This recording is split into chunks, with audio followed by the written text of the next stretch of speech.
Ryan, we're thankful for what you do.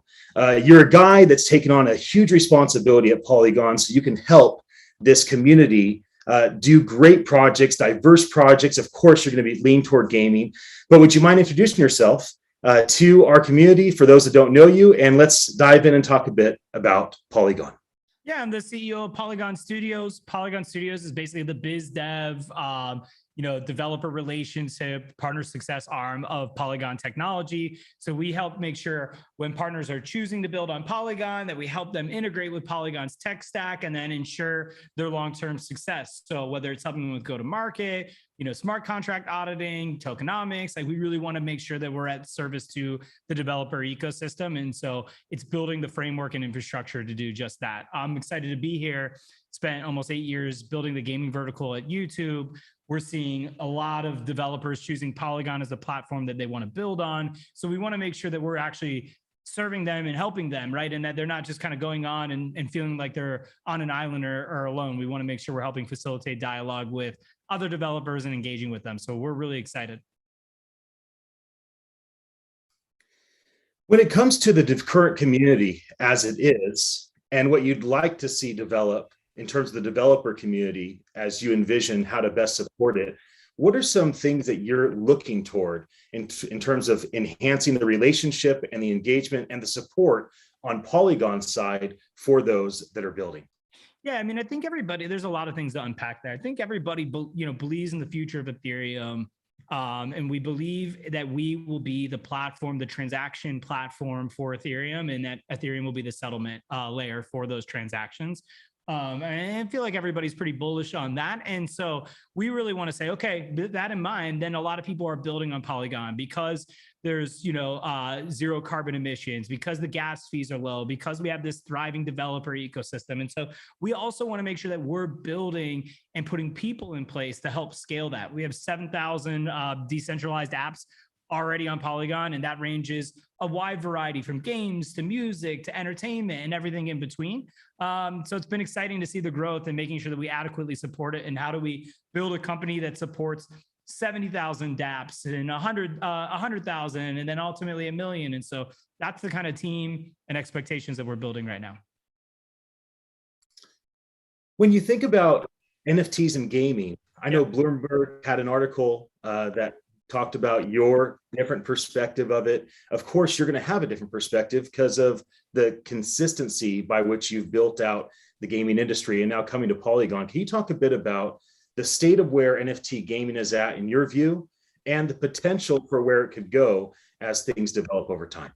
Yeah, I think it's early days still in the space, right? Games take a long time to make, especially the ones of higher fidelity and complexity. And so a lot of the games that you see out are a little bit easier to launch and get out to market with. And some of them have a financialization first component to it. But the underlying tech and the idea of information being on chain and these digital assets being something that you can own that are on chain verifiable, I think people will be really appreciative long term. Like there's been a little bit of backlash because I think one, there's not a deep understanding of the carbon footprint from L1s to L2s. And I think two, you want to see a higher level of sophistication in games that are more broadly appealing. But I could tell you the underlying concept of NFTs is here to stay. And in a world where we're going to be spending more time in digital environments and digital worlds, people are going to start to put more expectations and on companies to ensure that they have genuine ownership from a digital perspective. And so it's great to see these companies getting involved, the ones that are already building on Polygon that haven't even been announced, that are these, great games that are going to inevitably come out. We're excited. So from all the conversations I'm having and seeing the builders that are building, I'm very excited and bullish about where NFT gaming is going to go and blockchain gaming, however you want to classify it. And that in a world where we have, 2.5, 3 billion gamers, blockchain games are going to serve a large subsection of that audience. Can you share a bit about your view on the tension between play to earn and the financial motive of blockchain games and games that delight and games that let us kind of lose ourselves, escapism and entertainment? Because there's definitely a tension between a financial motive and a pleasure motive. And can you talk a bit about that? Yeah, I think the problem that a lot of people do is they're like blockchain gaming is play to earn gaming, and that's not true. Play to earn gaming is kind of the first game concept and type that's coming out of blockchain games, but not all of them need to have a earning mechanism in order for the game to be successful and still be deemed a blockchain game. So I think that's one that's like a misconception. Two, not every game needs to be a blockchain based game. Like you have to sit there and ask our core principle something where sharing information publicly is meaningful, and then digital asset ownership is meaningful, and that you're building a game from ground up with these core principles in mind, and that will allow for the types of experiences that you're looking for. So I think there are going to be plenty of games, like God of War is one of my favorite games of all time.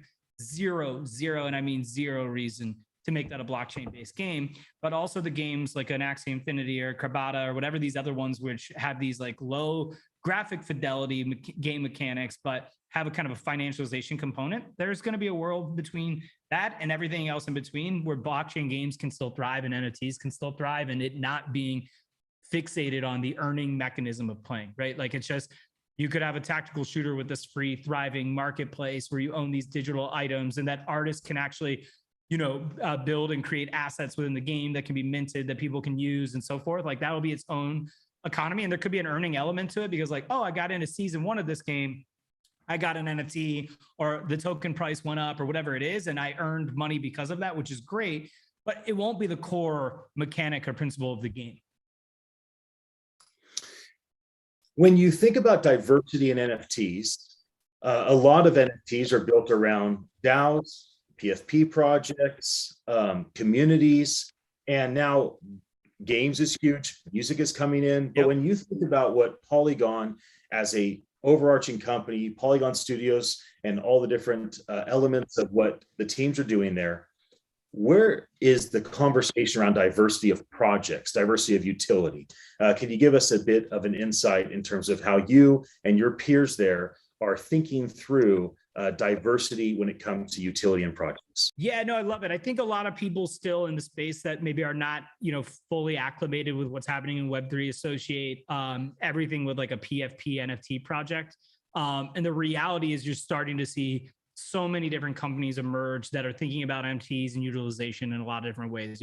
Royals, this fascinating company working with the music industry that's minting on Polygon. And then you've got marketplaces like OpenSea supporting Polygon. Then you have Dolce & Gabbana doing their drops with Polygon. And then, the utility that they're adding is some physical, some digital, right? Like coming to a meet and greet or coming to a dinner, but also being a part of like the fashion show or the fashion runway, and then having some digital component as well. And so you're starting to see people like these big companies and not deemed Web3 native companies, it's clicking for them now. Like, oh, I get it. Like, I definitely get it. It's well beyond just here's a profile picture, NFT. And those are great. And even in those projects, you're seeing the evolution. Like, look what's happened with Bored Ape and everything, like that natural evolution. And so I think it's really exciting because you're seeing things come top down, right? Where they're coming with an NFT with a bunch of utilization, and it's a standard, like let's say Web 2 industry or non-native Web 3. Then you're seeing these fun Web3 projects, Cool Cats launching a game on Polygon, like different things, right? So you're seeing